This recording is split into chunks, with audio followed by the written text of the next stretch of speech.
Why do wiper blades squeak? Welcome to Mercie J Auto Care, where compassion and craftsmanship come together. I'm Rick Smith, Master Certified Technician. Now, wiper blades sometimes squeak or chatter as they go across the windshield. Sometimes that can be because the wiper blade is old and it's not very flexible. There are some difference in qualities in wiper blades, but what I found here in the desert where I live is that they deteriorate very fast just because of the environment. But a lot of times if you've got a fresh wiper blade and it wants to squeak or chatter, there's a couple of things that can affect it. The primary one is either pollution or contaminants on the glass itself.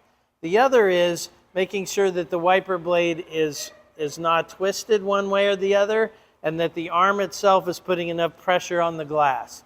So if we got enough pressure on the glass, the wiper blade's adjusted properly and it's still doing it, I suggest treating the windshield with either something like Rain-X or even car wax.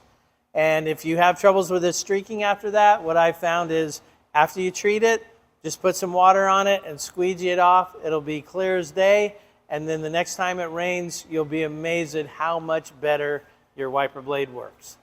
Thanks for watching. Until next time, safe travels and blessings to you.